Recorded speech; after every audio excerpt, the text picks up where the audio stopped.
Hello everybody. Hi Sharon. Bonjour. Bonjour chérie. Hello Janice. Hey Mary Beth. Hi Stephen.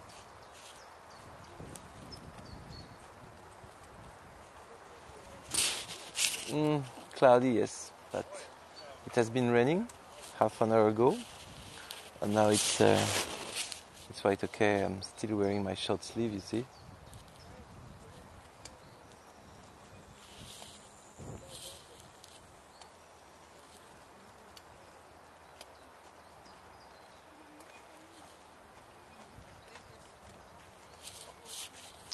My pleasure, Jim.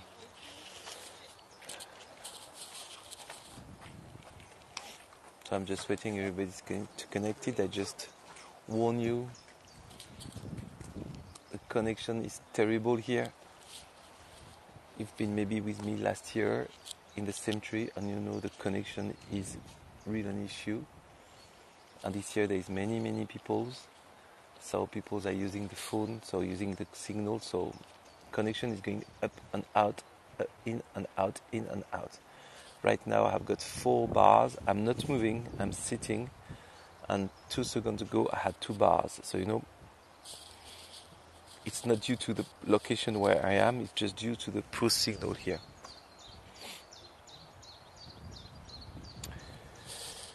No, I couldn't. I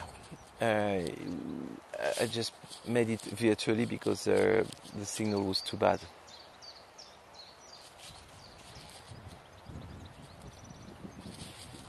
I was just visiting there's a little museum. Just waiting people. I'm going to put this image this evening. I will put the image on my Facebook. I just want to show some images I took. I will just put it, but I just wanted to read you a few sentences to introduce the tour, if you don't mind. I just don't find my apps. Here it is.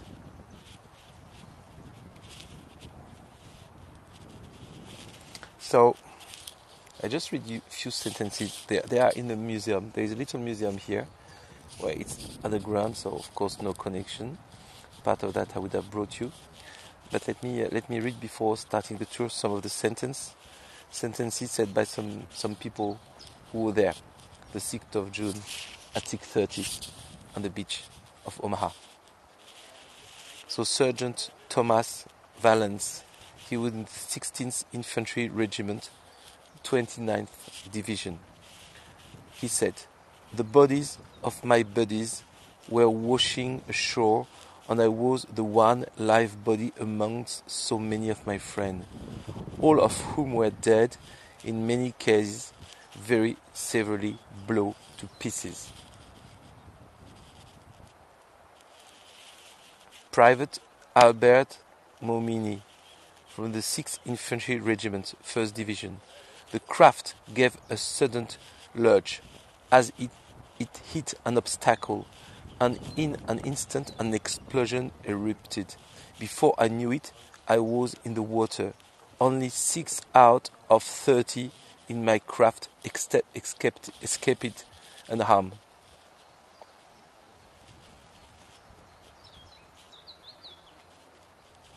Lieutenant General Omar Bradley. Omaha Beach was a nightmare. Every man who set foot on Omaha Beach that day was a hero. Let's start.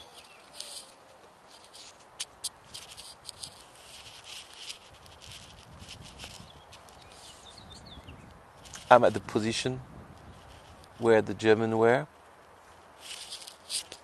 where nowadays we have got the cemeteries, and this very beautiful seaside you see over there, with a beautiful sky and the very blue colored, nearly turquoise color of the sea. Today is so beautiful, so peaceful. You can hear the birds. Listen. Whenever I say that, the birds stop singing. Anyway, I can hear the birds. Yes, you can hear them now. And that day, I've got this little movie from the Longest Day. I like to play for you because I just want you to get an idea of how it was. I just post an image. Imagine you are in one of these LCM. Imagine you are in one of these Landcraft. Imagine that. And that's how you would have been. And that's what you would have seen. In front of you, your buddies jumping in the water. And they are going to be hit by the bombs, hit by the machine gun, hit by the sharp nails, and 50% of the soldiers who landed in that beach these days died. Omaha Beach, it's nearly 4,000 dead out of the 40,000 American troops who landed here. And I think The Longest Day, the movie, give a very good idea of that. So please have a quick watch about this movie. Even though it's only a movie, I think it gives you a very good idea of how it was. If you never saw the Hell on Earth, here it is. Let me start the movie.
The first wave lost 50% of the soldiers. One soldier out of 2 who has been at the first wave died. You imagine that? 1 out of 2. Here, where it looks like a little paradise today. No, I don't think so, Faith.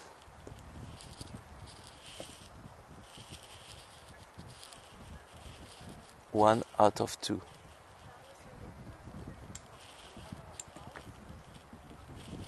Look, there's some Wallis Jeep. I don't know if you see them. They are, maybe you can, yes, look. There's some Jeep from people who are authorized to do a trip on the seaside. If you've got a military engine, you can go to the seaside.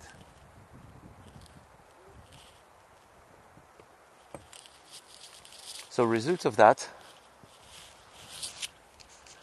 the American troops were blocked, in fact, because the Germans have got a wall which was at the top of the hill, and the troops were stuck in the seaside.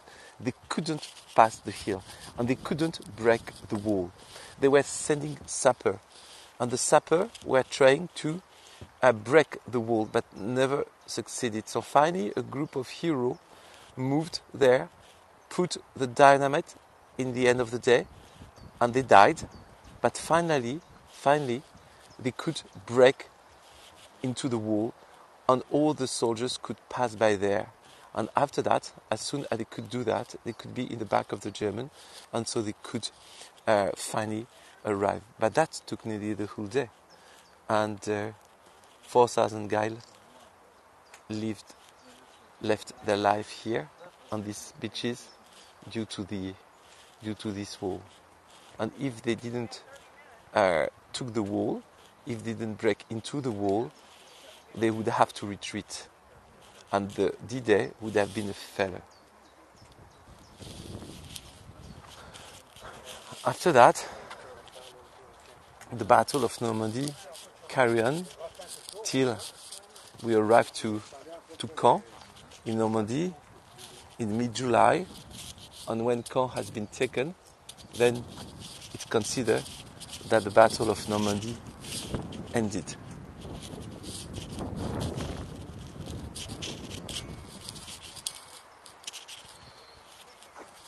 But it took 5 weeks to be able to reach Caen.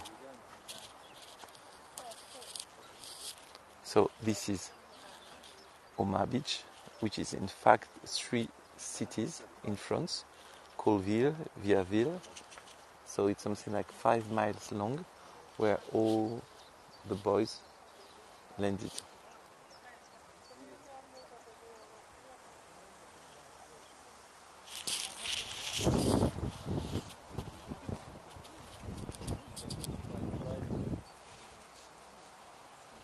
You see, we are exactly located here in Colville. This is the same tree, and you see this is Omaha. So all from here to here, Colville, Saint-Laurent, Vierville, these 3 cities make in fact something like 5 miles, and this is Omaha. Yesterday we were in Gold, the day before yesterday we were in Juneau, and in Sword. So this is the English sectors, and that the American sectors. So after Omaha, today we will go there, just next to Pointe du Hoc, where the rangers climb the cliff. So today is Omaha and Pointe du Hoc. And tomorrow will be Utah, at the extreme west, nearly at Brittany. Will be Utah, and then we will go also at Sainte-Mère-l'Église for the 92 and the 101st Screaming Eagles Airbornes.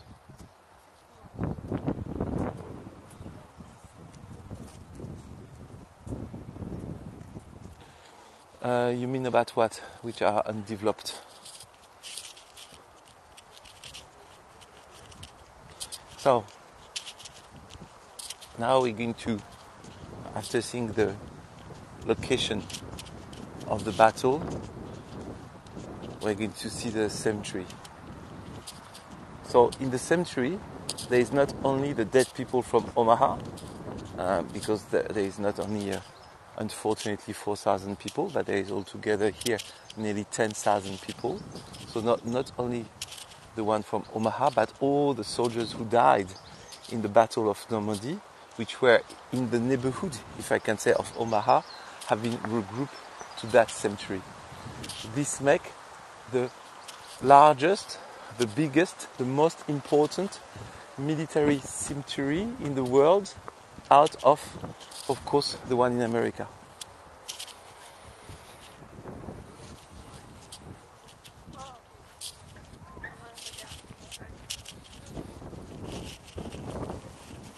So if you were with me last year, you remember here it was empty. There was nobody. So you see these years, lots of people can travel, and so they come to pay tribute to their dead. So this is the memorials, which is at the top of the cemetery. Well, the cemetery by itself hasn't changed. You know, we still have got exactly the same memorials. Nothing has changed. Always very well maintained. And the sentence which is written here is this embattled shore portal of freedom is forever hallowed by the ideal that the valor, so we have to read the valor and the sacrifice of our fellows countrymen. And here I've got the sentence from the Lord, say, mine eyes have seen the glory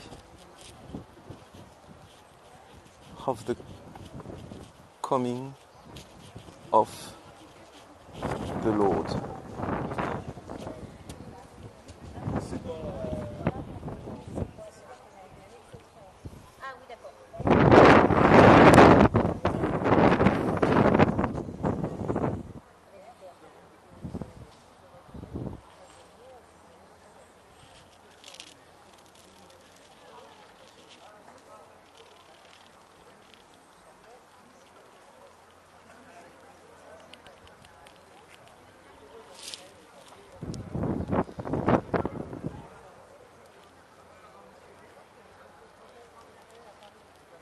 Yeah. Sorry, I can't read all your text because I have to look where I'm walking. So there's lots of people and there's steps. So I have to be careful not to fall down.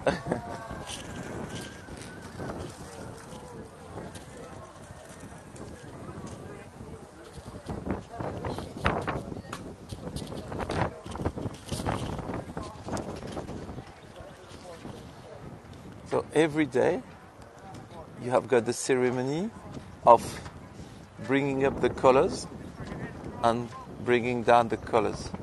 You see over there, the army is coming, bringing up the Star and Stripe, and in the evening taking it down. So twice a day you have got a ceremony here at before the closing of the cemetery.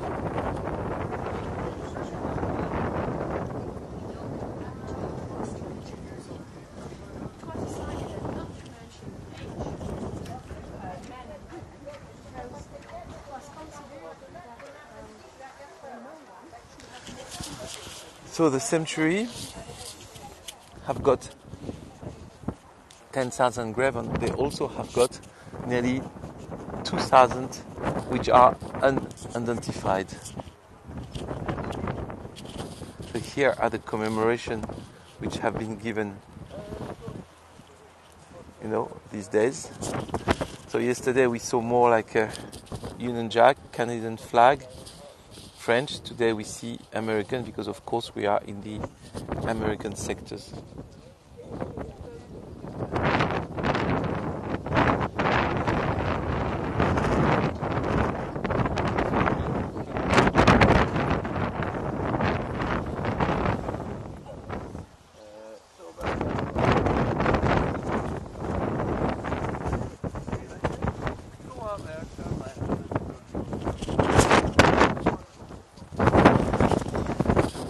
So now we are going to go to the place where the soldiers are lying down. And you see I don't know if you can see, but it's a heart. It's the shape of an heart, which is made by the flowers in the water. It's heart.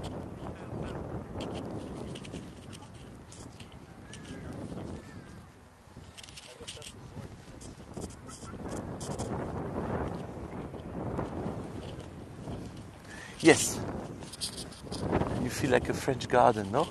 When you do my tour and I explain you the difference between the English garden and the French garden. Here, the Americans must have learned from Le Nôtre in Versailles to make such a beautiful trees shape. I call them the lollipop tree.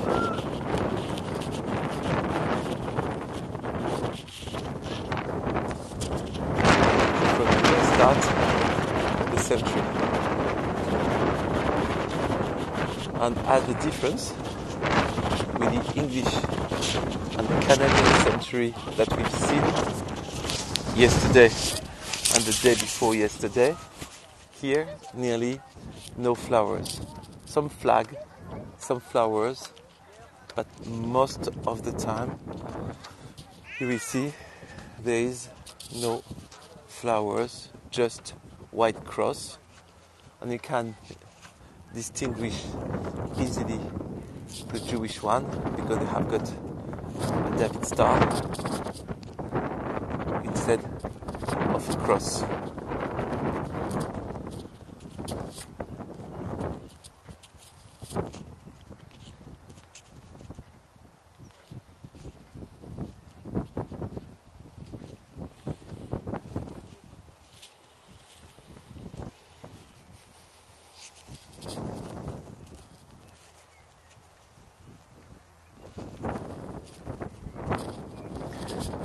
Yes, on YouTube you can check it. It's a bit more than 2 hours. And you've got all these cross. So here you see you've got a tribute given by the National World War II Museum. So he got a special, I don't know why, but his name Harold Capelluto. He was from New York. He died the 6th of June 1944, so he died that very day. He was first lieutenant. And here we have got, you see just next to that, we have got a Jewish grave, Henry Freund, and we see that somebody came to visit him because somebody left a little stone. Henry Freund, who was a private, he was also from New York. He died in December 1944.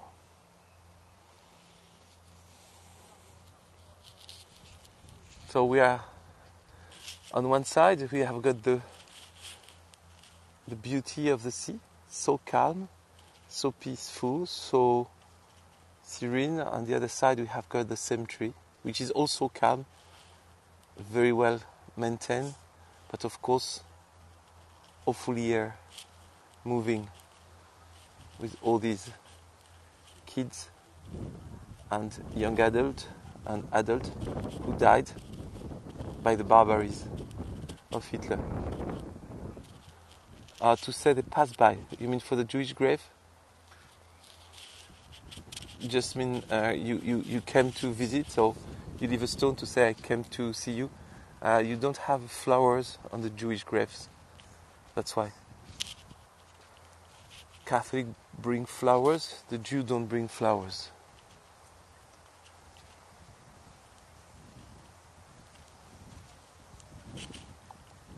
And some of them have got a little flag, so it means somebody came to visit them.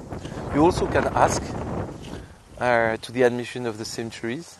You can ask them to do it, and they will do it for you. So he was Augustus Hamilton Jr., first lieutenant. He was coming from North Carolina, so maybe Charlotte, maybe Raleigh, I don't know. And he died the 14th of July, 1944.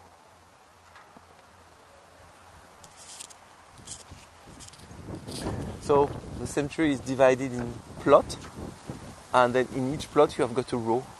So Mary Beth asked me to look at the plot C, row 7, grave 45, if I'm correct, Mary Beth. So here we see we're in plot A. So we're going to walk to the plot C and go to the row 7, and we'll pay a little, we'll give a little hello to Mary Beth uncle.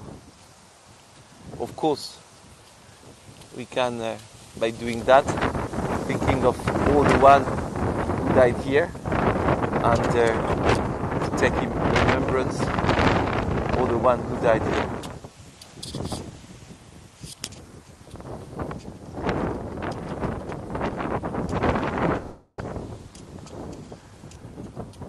I don't know what that flag. Maybe somebody knows.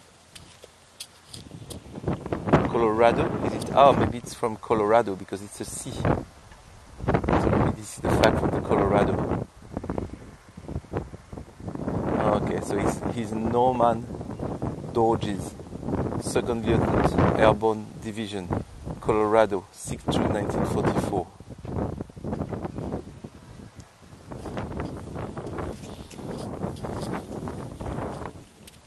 You see some little tribute who people came to visit and to put a little something.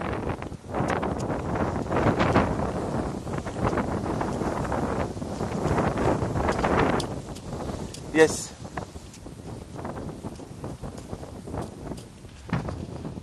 It's marble.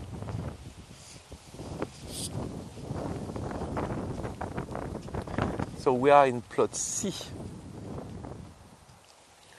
So we have to find the row number 7. That's row number 13, you see.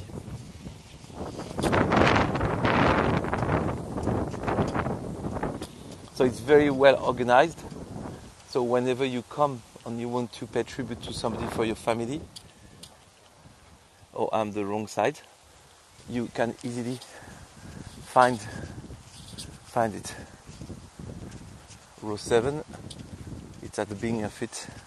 I've been too far away. Yes.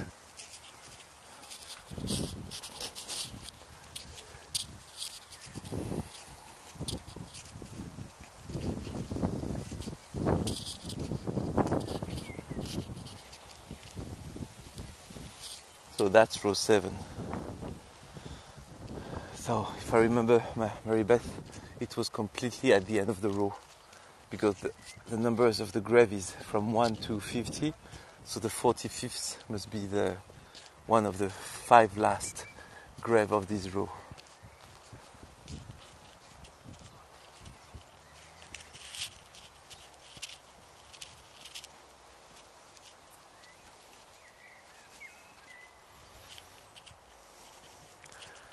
You see people are cleaning. There's a huge organization here.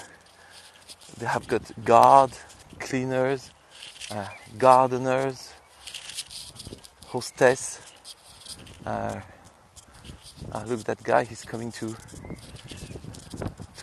family or relatives, and he put just a bit of flowers. I'm just coming here to give a last tribute to somebody from his family.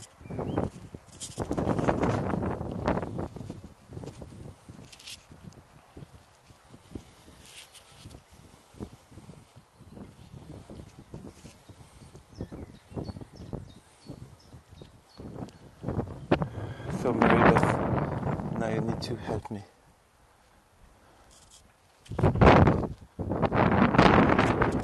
Okay, here. Yes, because that's your name, no?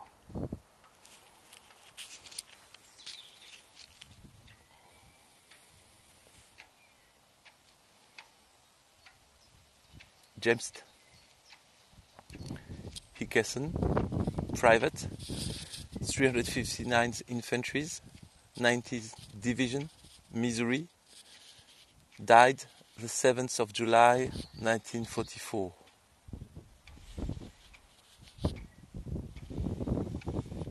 So I propose, my friend, that we just pay tribute to all these guys which are here by having a minute of silence in front of the grave of the uncle of Mary Beth, and praying for all the guys from here, whatever religion, wherever they were from, whatever the colors of the skin, whatever they were thinking, just remembering they died for our liberty.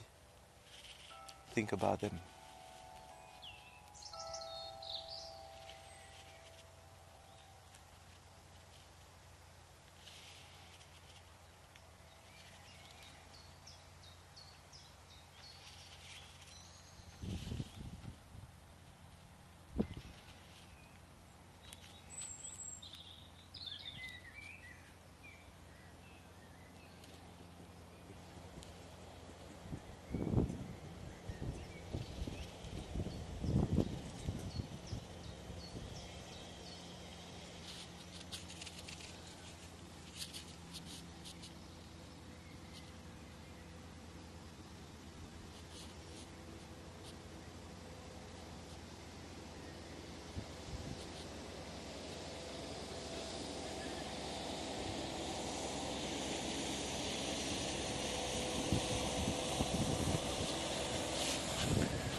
So Mary Beth, I hope you are with your family and they could pay a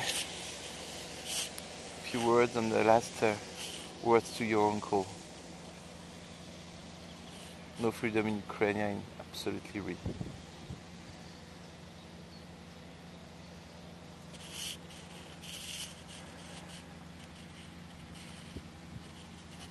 My pleasure.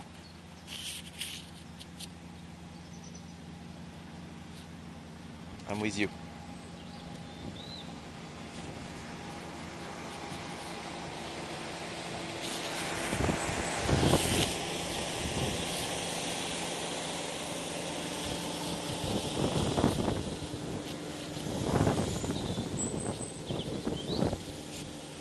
Yes, there is many war cemetery all along the world, and I think it's more than, if I'm correct, not the numbers, but that one too.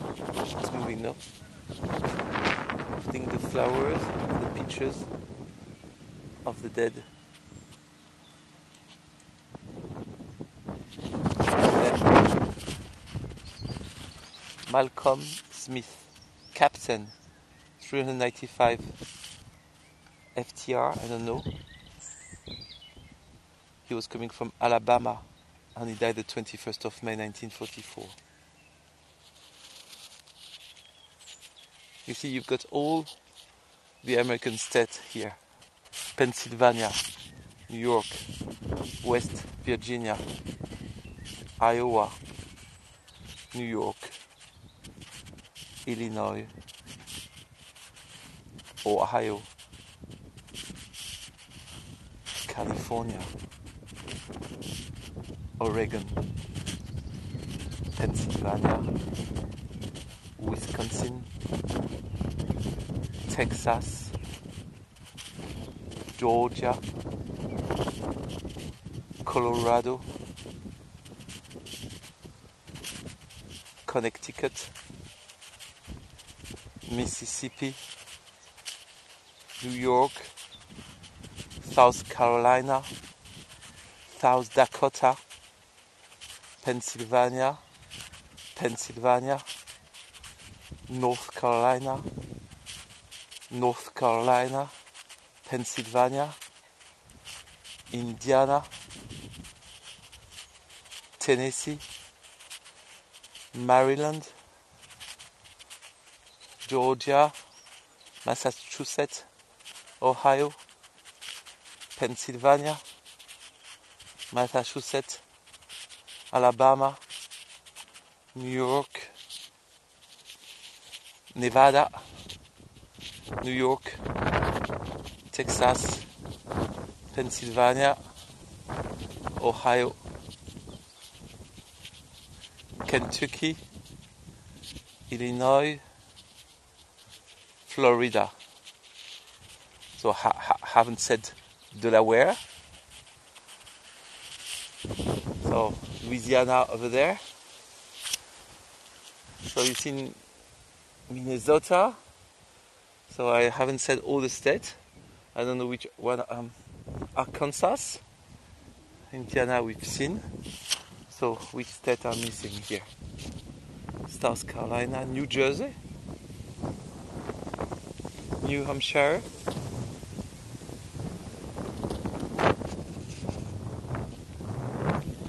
are the grave in any kind of order? Yeah, they have been put it by at the origin. They were organized by the first soldiers who came, and after that, I think they have reorganized it. So I don't know what is nowadays the reorganization precisely about it. The flag of Normandy. And then the flag of what? Ireland.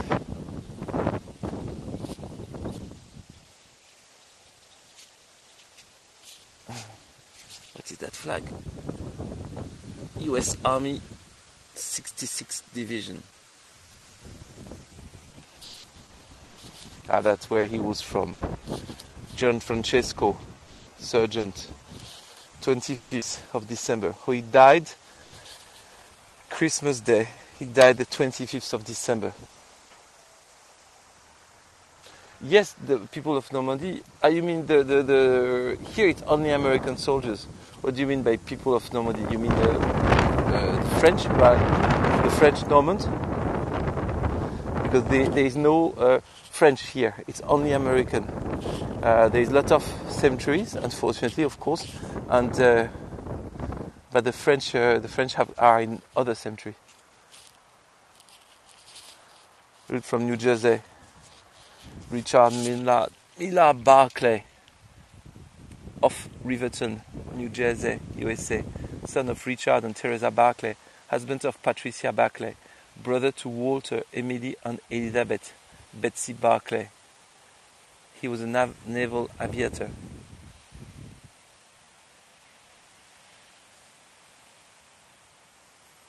He died the 6th of June. Yes, the cemetery, that's why they did it, you know. So this land, now it's property of America. France gave this land as an American property. So that's why it also belongs to the American to maintain the cemetery. So I saw a question about who pays for that. Well, this is the organization of the war cemeteries of America, who is paying for that, for all the war cemetery that you have got in all the continent. In America, in Africa, in Asia, and in Europe. So in all the continent, you have got the same organization, which is in charge of maintaining, organizing, and ruling the cemetery.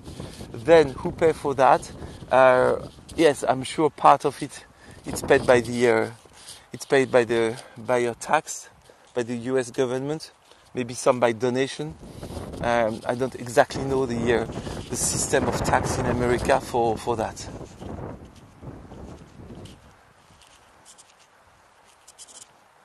From the defense budget, okay. And yes, you see, you asked me for the seaside, so we go back to the seaside. But you see, this is not the end of the cemetery, okay? You see, look. I don't know if your eyes can see the limit of it, but you see, it goes, it goes, it goes, it goes. 10,000.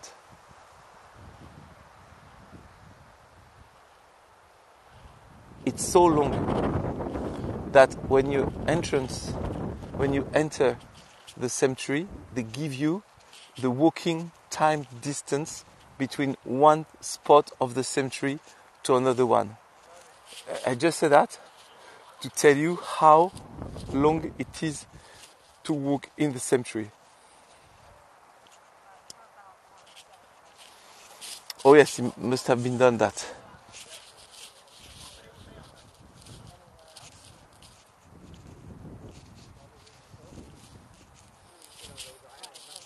You see, I bring you back to the seaside. And what that flag is? So he's Floyd Phillip from West Virginia. Died August the 18th. And that flag is this is the state of West Virginia, so.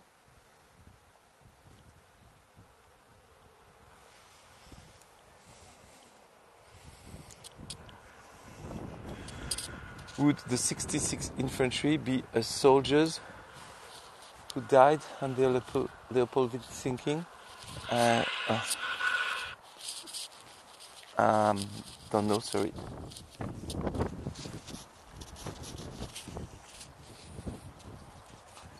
So you see that they are lying just above the place they died, but not all of them, because there is 10,000 graves, remember, and there is not 10,000 people who died that day, happily. Already nearly 4,000, so, you know, it's a lot. And so they just lie above the beach of Obama, the beach of Obama, not Omaha. Oh gosh, Omaha, not Obama. can you buy those flags to put on your? Yes, yes, absolutely. You can bring what you want.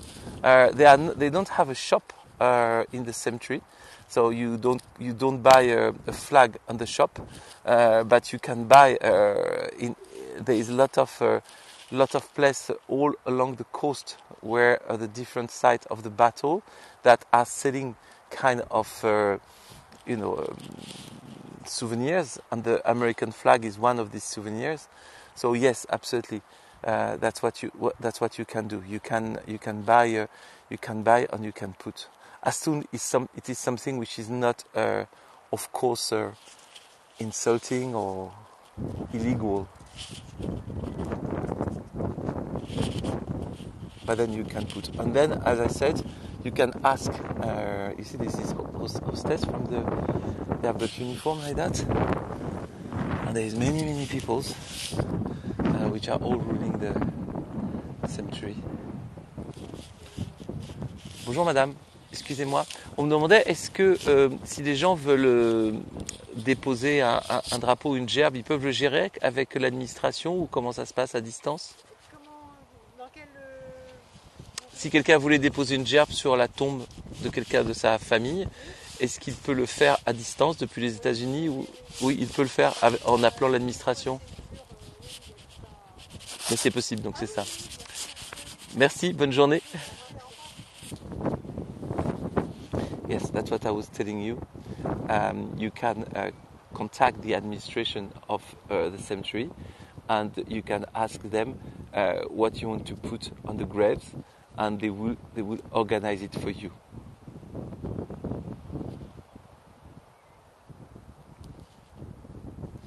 But of course, if you come, and you see here there is a group tour over there, so there is of course buses and coach which arrive here, and the cemetery is. Yes, Delors, I'm doing that tomorrow. It will be at 4 p.m. tomorrow, if I'm correct. Tomorrow I go to Utah Beach, and I go to the beach. Today, as I was going to the cemetery, I didn't be at the beach location. I'm above the beach, and tomorrow at Utah, I will be at the beach. And so I do Utah tomorrow at 1, and I do Sainte-Mère-l'Église at 4 p.m. And we will go to the museum to be able to see the airplanes that dropped the 81st and the 101st Airborne Division. And today, after this tour, don't forget that at 7 p.m. tonight, 7 p.m. Paris time, I mean French time, you will have the Point du Hoc, the Cliff of the Hoc, and it's also heroic position because this is the Rangers, the famous Rangers, the unit, the elite of the one of the elite division of America, the Rangers, who had to climb the cliff to try to take the artillery position. And I will tell you the history of this attack. Thank you, Liz. Well, I'm very happy, that you can see it and you can be here with me, because I know that lots of you can't, for different reasons, travel or couldn't travel, and that you want to see wherever you are from, England, Canada, New Zealand, Australia, America, or wherever, you want to see this place where sometimes friends, family, relatives, and have been, and unfortunately, some of them didn't come back, and they are lying down in such a place.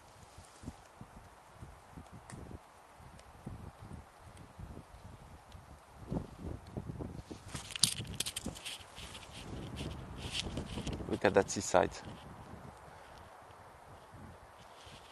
And the youth have to be taught, because sometimes when they come here, and if they come to just to swim, they just forget that here was Omaha, and the nickname of Omaha the nickname of Omaha, and I will finish my tour on that, is named the Bloody Beach. The Bloody Beach, due to the color of the sand and the numbers of deaths during the attack of Omaha.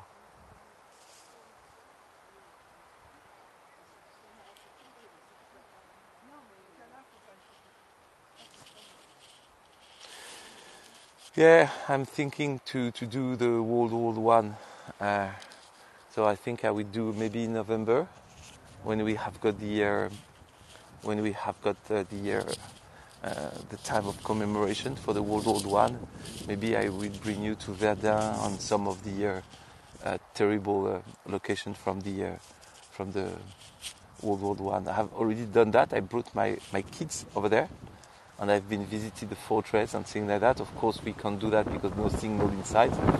But when you visit the dead village, the ghost village, when you visit things like that, you feel very moved, and you can imagine the horror of the World War I too.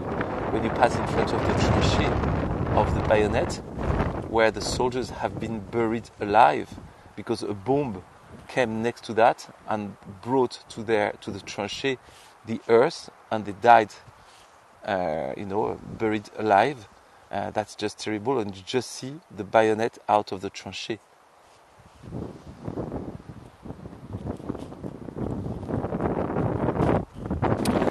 So my friend, thank you so much to have been with me this afternoon. I hope you could see a bit more. I never want to say you enjoy, because it's not something you can enjoy, but I hope you spent a good time at least. And I'm so happy for Maribeth and her family. So a big hug to Maribeth, her uncle, and to all her family. And hope to see you in 2 hours in Point du Hoc. Take care. Thank you, of course, for your donation. I haven't said, but thank you for your donation.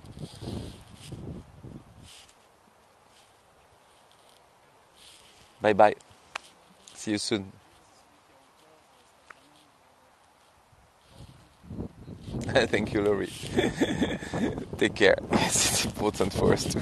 I don't feel asking so much because, we are in cemeteries, and I feel a bit embarrassed to speak about that inside the cemetery. So it's not. I just feel embarrassed. It's much more easy for me to say that when I am in front of the Louvre or in the city of Paris. But in cemetery, I felt a little bit embarrassed. But anyway, thank you, thank you, and take great care. Bye bye.